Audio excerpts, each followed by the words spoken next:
खुश आमदीद, खैर मकदम और वेलकम करता हूँ मैं रिज़वान ज़हीर आपके अपने ही यूट्यूब चैनल रिज़वान ज़हीर में। आज मैं आप सबके लिए हाज़िर हूँ मानू यानी Maulana Azad National Urdu University BEd regular entrance test physical science साल 2017 में पूछे गए क्वेश्चंस के साथ।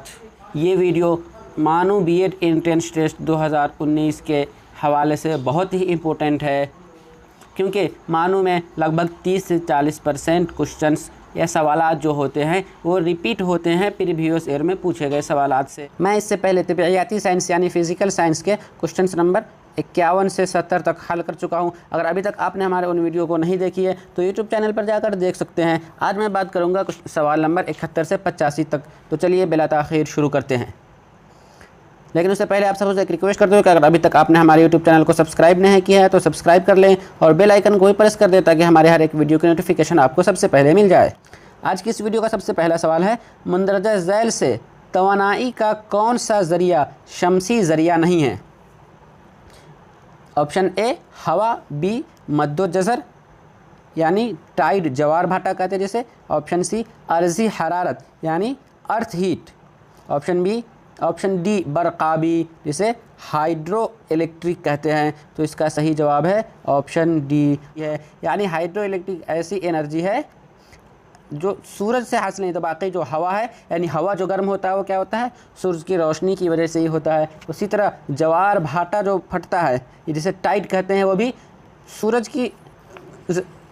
की वजह से ही होता है। या उसी तरह अर्ज़ी हरारत, ज़मीन जो गर्म होती है उसमें भी सूरज के किरण का रोल होता है। लेकिन जो बरक़ाबी हाइड्रो इलेक्ट्रिक है वो हमें सूरज से हासिल नहीं होती। अब हम अगले सवाल की तरफ बढ़ते हैं। ज़मीन पर मौजूद आबी ज़ख़ायर का कितना फ़ीसद ताज़ा पानी है? यानी ज़मीन पर पानी का जितना ज़ख़ीरा है उनमें से कितना फ़ीसद पानी ताज़ा पानी है? ऑप्शन ए 50%, बी 22%, सी 5% और डी 3%। तो इसका सही जवाब होगा, लेकिन उससे पहले हम यहाँ पर समझ लेते हैं कि ज़मीन पर जितना भी वाटर है यानी ज़मीन पर कितना पानी मौजूद है, पानी 71% ज़मीन पर पानी है। उनमें से साल्ट वाटर 97% है, साल्ट वाटर 97% और फ्रेश वाटर जिसे ताज़ा पानी कहते हैं वो केवल और केवल 3% ही है। तो इसका सही जवाब होगा ऑप्शन डी 3%। हमारा अगला सवाल है, ज़मीन की औसत कसाफ़त कितनी होती है? ज़मीन की औसत कसाफ़त यानी एवरेज डेंसिटी, औसत घनत्व कितना है? ऑप्शन ए 2.82 ग्राम पर सेंटीमीटर क्यूबिक, ऑप्शन बी 4.74 ग्राम पर सेंटीमीटर क्यूबिक, ऑप्शन सी 5.52 ग्राम पर सेंटीमीटर क्यूबिक और ऑप्शन डी 10.5 ग्राम पर सेंटीमीटर क्यूबिक। तो इसका सही जवाब है ऑप्शन सी 5.52 ग्राम पर सेंटीमीटर क्यूबिक। हम अगले सवाल की तरफ बढ़ते हैं। बरक़ी मक़नातीसी तैफ का कौन सा हिस्सा आफ़ताब ज़दगी पैदा करता है? बरक़ी मक़नातीसी तैफ यानी इलेक्ट्रिक मैग्नेटिक वेव का कौन सा हिस्सा यानी कौन सा पार्ट आफ़ताब ज़दगी यानी गर्मी पैदा करता है? ऑप्शन ए बालाए बेनफ्शी यानी स्पेक्ट्रम से निकलने वाला वायलेट का ऊपरी हिस्सा, या ऑप्शन बी ज़ेरी सुर्ख रेड कलर का निचला हिस्सा, ऑप्शन सी नज़र महसूस और ऑप्शन डी इनमें से कोई नहीं।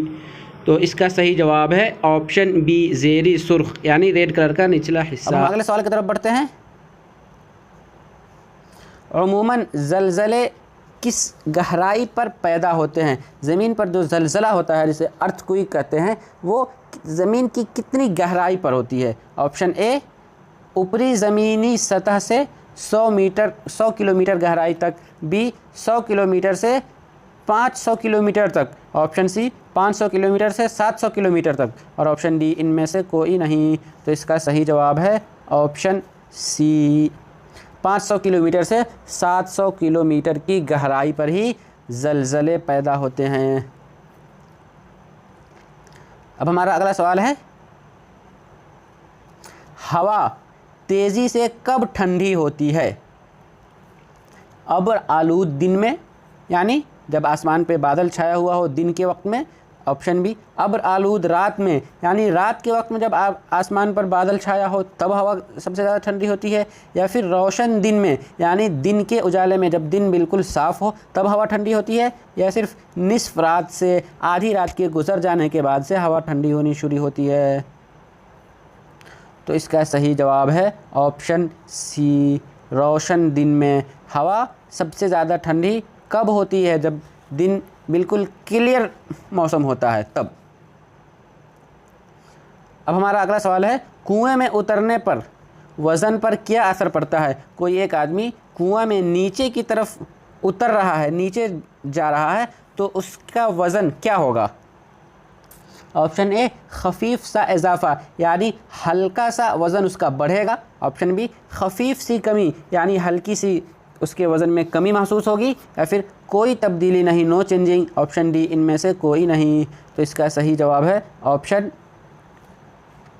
बी, खफीफ सी कमी, यानी कोई भी आदमी जब नीचे कुएं में ज़मीन पर नीचे की तरफ जाएगा तो उसके वज़न में हल्की सी कमी होती जाती है। अब हमारा अगला सवाल है,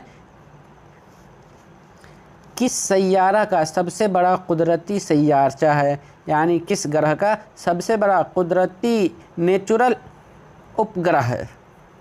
ऑप्शन ए, अतारद यानी मरकरी। ऑप्शन बी, ज़ोहरा यानी वेनस। ऑप्शन सी, ज़ुहल यानी सैटर्न। और ऑप्शन डी, नेपच्यून।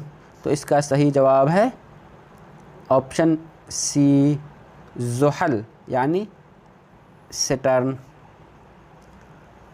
अब हम अगले सवाल की तरफ बढ़ते हैं, किस सैयारा के गिर्द उंगुश्तरी पाई जाती है? Option A, Uranus. बी, मरीख यानी मार्स। ऑप्शन सी, मुश्तरी यानी जुपिटर। और ऑप्शन डी, ज़ुहल यानी सैटर्न। तो इसका सही जवाब है ऑप्शन डी, ज़ुहल यानी सैटर्न के गिर्द उंगुश्तरी, सैटर्न के पास ही अंगूठी टाइप से रिंग या विलय पाई जाती है। अब हमारा अगला सवाल है, दर्जे हरारत के बढ़ने से रोशनी की रफ्तार पर क्या असर पड़ता है? दर्जे हरारत यानी तापमान या टेम्परेचर जब बढ़ता है तो उससे रोशनी की रफ्तार पर क्या असर पड़ती है, क्या असर पड़ता है? ऑप्शन ए, इजाफा होता है यानी बढ़ता है। बी, कमी होती है यानी घटता है। ऑप्शन सी, कोई फ़र्क नहीं पड़ता। डी, तेज़ी से कमी होती है। तो इसका सही जवाब है ऑप्शन सी, कोई फ़र्क नहीं पड़ता। जब टेम्परेचर बढ़ता है तो रोशनी की रफ्तार में किसी तरह की कोई बदलाव नहीं आती। हमारा अगला सवाल है, बरक़ी घंटी यानी इलेक्ट्रिक बेल एक ऐसा आला है जो तब्दील करता है। इलेक्ट्रिक बेल क्या बदलता है? ऑप्शन ए, हरारी तवानाई को बरक़ी तवानाई में, यानी हीट जो होता है उसको इलेक्ट्रिक एनर्जी में बदलता है। ऑप्शन बी, मैकेनिकी तवानाई को बरक़ी तवानाई में, यानी जो मैकेनिकल एनर्जी है उसको इलेक्ट्रिकल एनर्जी में। ऑप्शन सी, मक़नातीसी तवानाई को बरक़ी तवानाई में, यानी जो मैग्नेटिक एनर्जी है उसको इलेक्ट्रिक एनर्जी में बदलता है। या फिर इनमें से कोई नहीं।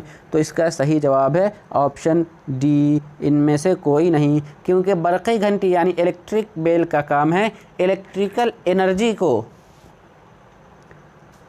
बदलना यानी चेंज करना, किसमें? काइनेटिक एनर्जी में। और ऑप्शन में कहीं पर भी काइनेटिक एनर्जी का जिक्र नहीं है, तो इसलिए इसमें हम इनमें से कोई नहीं पर जाएंगे। हम अगले सवाल की तरफ बढ़ते हैं,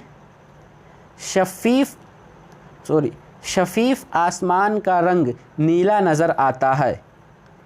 क्यों शफीफ? यानी आसमान जब साफ़ हो, शफ़ाफ़ हो, बिल्कुल साफ़ सुथरा हो, क्लीन हो, तब आसमान का रंग नीला क्यों नज़र आता है? ऑप्शन ए, रोशनी के इंकिसार की वजह से यानी रोशनी की कमी की वजह से। ऑप्शन बी, रोशनी की इंतशार यानी रोशनी के फैलाव की वजह से। ऑप्शन सी, रोशनी के इन्अकास की वजह से। यानी रिफ्लेक्शन की वजह से। ऑप्शन सी रोशनी की इनअताफ़ की वजह से। तो इसका सही जवाब है ऑप्शन बी, रोशनी के इंतशार की वजह से ही आसमान का रंग नीला नज़र आता है और इसे ही प्रकाश का प्रकिरणन हम कहते हैं। जिस काम करने के लिए डॉक्टर सीवी रमन को नोबेल इनाम भी दिया गया। हमारा अगला सवाल है, शिद्दत के धमाके का नज़रिया का सबसे पहले किसने सबूत पेश किया? शिद्दत के धमाके का नज़रिया यानी बिग बैंग थ्योरी का सबसे पहले किसने सबूत पेश किया था? Option A Edwin Hubble, B CV Raman, C Subrahmanyan Chandrasekhar और डी न्यूटन। तो इसका सही जवाब है ऑप्शन ए एडविन हेबल।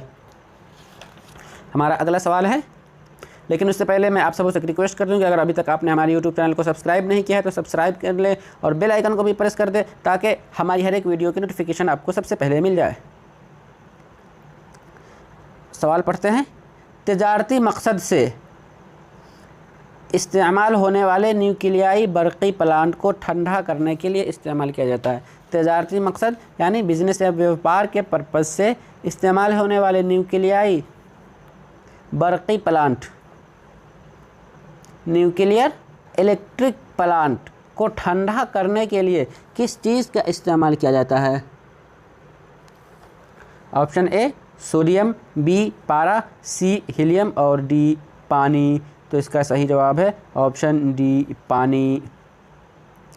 हमारा अगला सवाल है जो कि इस वीडियो का सबसे आखिरी सवाल है, फ़िज़ा में मौजूद रुतूबत को मापने के लिए किस आला का इस्तेमाल होता है? फ़िज़ा में मौजूद रुतूबत यानी जो नमी या तरी पाई जाती है उसको नापने के लिए किस आला का इस्तेमाल करते हैं? ऑप्शन ए आब पैमा, बी रुतूबत पैमा, सी बाद पैमा और डी बर्क़ पैमा। तो इसका सही जवाब है ऑप्शन बी रुतूबत पैमा, जिसे हाइग्रो। तो चलिए दोस्तों, आज की इस वीडियो में बस इतना ही। हम फिर मिलेंगे आप सबों से एक नई वीडियो में जो कि हमारे इस सीरीज़ की यानी साल 2017 में पूछे गए फ़िज़िकल साइंस सीरीज़ से आखिरी वीडियो होगा, जिसमें सवाल नंबर 86 से 100 तक के हल करूँगा। तो आज हमें दीजिए इतना पे ही बस इजाज़त, फिर मिलेंगे, तब तक के लिए शुक्रिया, अल्लाह हाफिज़। सब्सक्राइब कीजिए हमारा YouTube चैनल और बेल आइकन को प्रेस कीजिए लेटेस्ट नॉलेजेबल वीडियो सबसे पहले पाने के लिए।